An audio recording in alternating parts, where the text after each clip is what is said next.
హైదరాబాద్లో AICC president Mallikarjuna Kharge పర్యటన సందర్భంగా ఫ్లెక్సీల కలకలం రేపాయి. కాంగ్రెస్కు వ్యతిరేకంగా పలు ఫ్లెక్సీలు వెలిసిన ఘటన చర్చనీయాంశమైంది. రాత్రికి రాత్రే నగరంలో పలు ప్రాంతాల్లో గుర్తు తెలియని దుండగులు ఈ ఫ్లెక్సీలకు ఏర్పాటు చేశారు. కాంగ్రెస్ ప్రభుత్వం హింసకు పాల్పడుతోందని, రాజ్యాంగాన్ని గౌరవించడం లేదని ఫ్లెక్సీలు రాసుకొచ్చారు.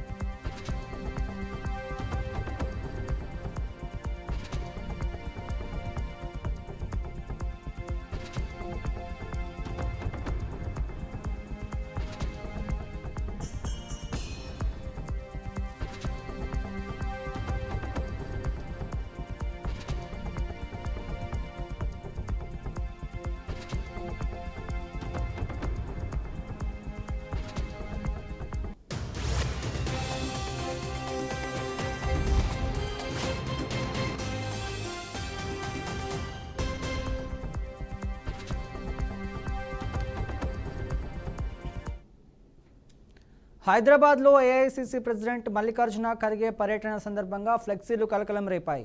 కాంగ్రెస్కు వ్యతిరేకంగా పలు ఫ్లెక్సీలు వెలిసిన ఘటన చర్చనీయాంశమైంది. రాత్రికి రాత్రే నగరంలో పలు ప్రాంతాల్లో గుర్తు తెలియని దుండగులు ఈ ఫ్లెక్సీలను ఏర్పాటు చేశారు.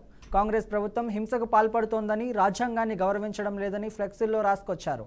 రేటింగ్ ఇదే అంశానికి సంబంధించిన మరింత సమాచారం మా ప్రతినిధి బాసిత్ అందిస్తారు. బాసిత్, చెప్పండి.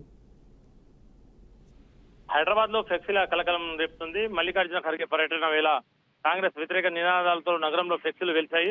రాత్రి పలు ప్రాంతాల్లో ఫ్లెక్సీల ఏర్పాటు చేశారు.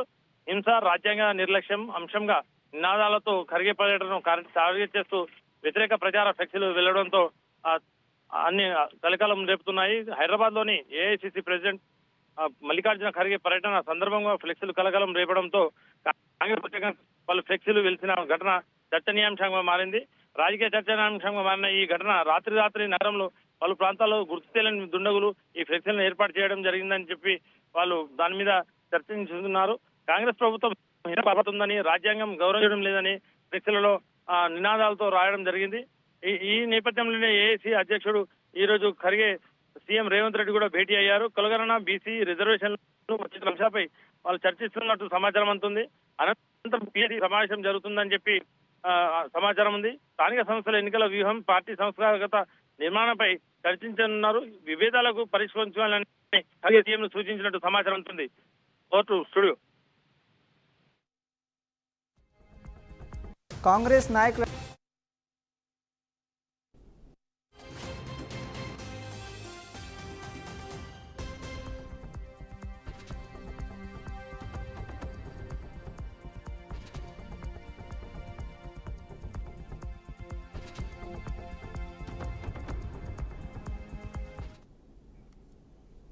అన్నమయ్య జిల్లా రాయచోటిలో అరెస్టైన ఉగ్రవాదుల ఇళ్లలో లభ్యమైన బాంబులను పోలీసులు నిర్వీర్యం చేశారు. 1995, 1999 ఉగ్రదాడుల్లో నిందితులుగా ఉన్న వారిని తమిళనాడు ఐజీ అధికారులు అరెస్ట్ చేశారని పోలీసులు చెప్పారు.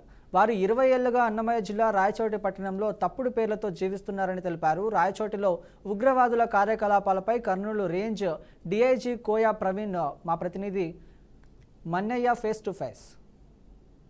గత 3 రోజులుగా అన్నమయ్య జిల్లాలో కలకలం రేతున్న టెర్రరిస్టుల ప్రభావంపై మనతో మాట్లాడడానికి కర్నూలు రేంజ్ డీఐజీ ప్రవీణ్ కుమార్ ఉన్నారు. వారి మాటలు అడిగి తెలుసుకున్నాం.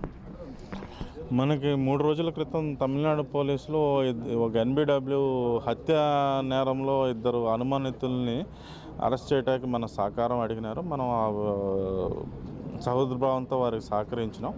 తర్వాత పిమ్మట వాళ్ళ యొక్క వివరాలు అన్నీ మనతో షేర్ చేసి అక్కడి నుంచి మన ప్రణాళిక తయారు చేసుకొని వాళ్ళ ఇల్లు సోదా చేయడం జరిగింది. సోదా చేస్తే మీకు ఇందాక ఇప్పుడు చూపించిన ఈ యొక్క విస్ఫోటక సామాగ్రి, తర్వాత లిటరేచరు, తర్వాత అన్నీ కూడా దొరికాయి. సో దీని నుంచి ఏంటంటే మనకి వాళ్ళు ముందస్తు సమాచారం లేకపోవడం వల్ల మనం అప్పటికే నేరస్తులని వాళ్ళు ఆల్రెడీ శిక్షపడ్డ నేరస్తులు వాళ్ళు తమిళనాడులో జైలుకి వెళ్ళిపోయారు. వాళ్ళని ఇప్పుడు తీసుకొచ్చి విచారించిన తర్వాత కానీ మనకు ఏమిటనేది మనకు లోతైన విచారణ చేపట్టిన తర్వాత కానీ మనం చెప్పలేం. వీళ్ళు ఎక్కడి నుంచి వచ్చారు, ఎక్కడ వాళ్ళు, ఒకరు తమిళ అంటారు, కొందరు కేరళ అంటున్నారు. ఎక్కడి నుంచి వచ్చారు? వీళ్ళు తమిళనాడు వాళ్ళు అండి. ఒక అతను తిరునెల్వేలి, ఇంకో అతను నాగపట్నం జిల్లాకు చెందిన వారు వీరు. అదైతే మనకి క్లియర్ ఇన్ఫర్మేషన్ ఉంది. వీళ్ళు 20 సంవత్సరాల క్రితం వచ్చా అని చెప్తున్నారు. సో మరి ఎలా వచ్చారు, ఎవరి ద్వారా వచ్చారు అనేది అయితే మనకి ఇప్పుడు ప్రస్తుతానికి ఎటువంటి ఇన్ఫర్మేషన్ లేదు. ఇక్కడ వచ్చిన తర్వాత ఏమైనా విస్ఫోటకాలు ఏమైనా తయారు చేశారు సార్? ఇప్పుడు దొరికే కదండి, ఆల్రెడీ తయారు చేసినవి కొన్ని దొరికే. తయారు చేయటానికి ఇప్పుడు ఇందాక కూడా చెప్పడం జరిగింది కదా, 30 మీటర్ ఎక్స్ప్లోజివ్ కిల్ రేడియస్, ఇంకో 50 మీటర్ ప్రొజెక్టైల్ రేడియస్ ఉన్నాయి. 10 నుంచి ఒక 15 వరకు తయారు చేసే సామగ్రి ఉంది.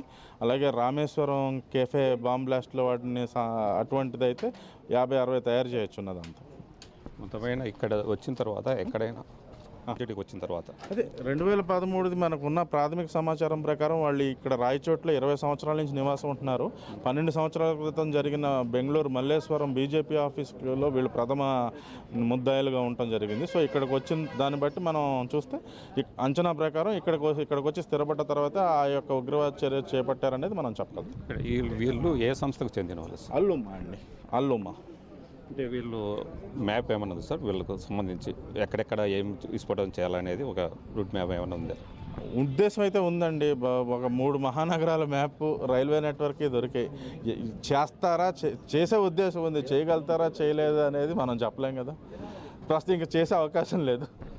అన్నమయ్య జిల్లాలో 3 రోజులుగా కొనసాగుతున్న కలకలంతో మాడిన డిఏజీ మాట్లాడుతూ వీరించి ఇక్కడికి వచ్చి స్థావరాలు 30 ఏళ్ళగా స్థావరాలు ఏర్పరచుకొని ఇక్కడే మ్యారేజ్ పెళ్ళిళ్ళు చేసుకొని ఇక్కడే చిరు వ్యాపారాలు చేస్తూ ఇక్కడి నుంచే కేంద్రంగా ఏర్పరచుకొని పట్టణాలకు ఇక్కడైతే వీళ్ళు పని చేయాలనో అక్కడ పట్టణాలలో బ్యాంక్ బ్లాస్ట్ చేయాలనో ఇక్కడి నుంచే ప్రణాళిక సిద్ధం చేసుకొని చేస్తున్నట్టు వీరిద్దరు కూడా రామేశ్వరం ఘటనలో ప్రధాన నిందితులుగా తెలిపారు.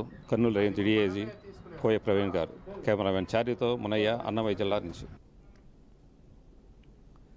అంబేద్కర్ కోనసీమ జిల్లా అమలాపురం ఎమ్మెల్యే ఆనందరావు సమావేశం నిర్వహించారు. YCP regional coordinator Botsa Satyanarayana చేసిన వ్యాఖ్యలను ఘాటుగా ప్రతిస్పందన ఇచ్చారు.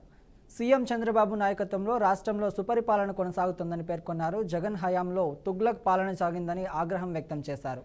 జగన్ ప్రభుత్వం రైతులకు పెండింగ్ పెట్టిన ధాన్యం బకాయి 1600 కోట్ల చంద్రబాబు ప్రభుత్వం చెల్లించిందని గుర్తు చేశారు. గోతులుగా మారిన రోడ్లను అందంగా మార్చిన ఘనతే చంద్రబాబుకి చెందుతుందని అన్నారు. పెన్షన్ 3000 నుంచి 4000కు పెంచింది టీడీపీ ప్రభుత్వం అని వెల్లడించారు.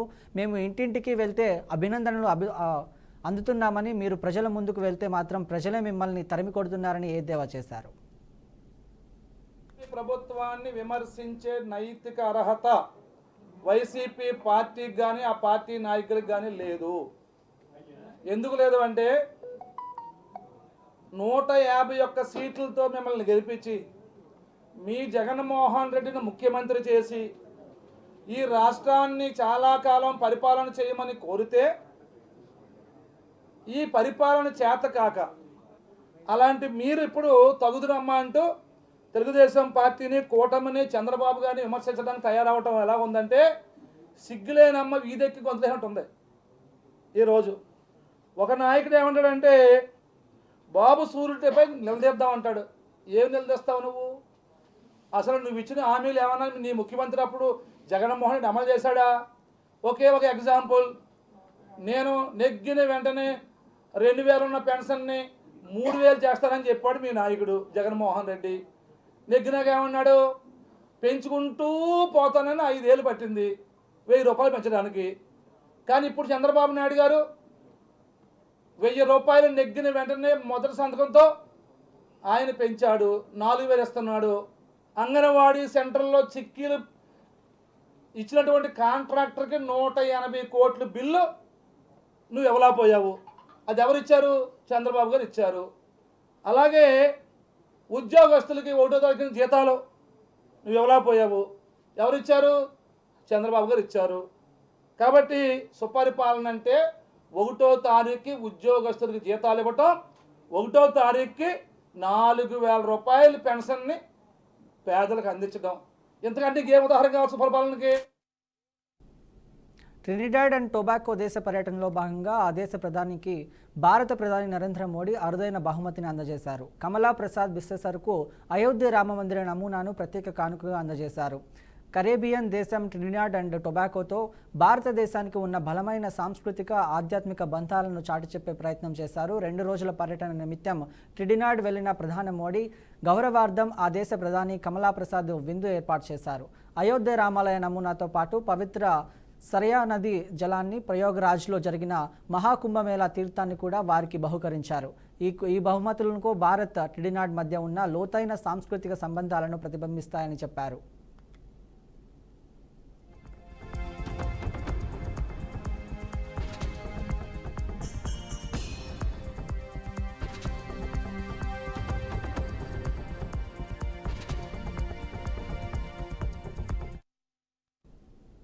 ఇవి ఇప్పటివరకు ఉన్న బులెటిన్ అప్డేట్స్. మరిన్ని అప్డేట్స్ కోసం చూస్తూనే ఉండండి బీఆర్కే న్యూస్ తెలుగు.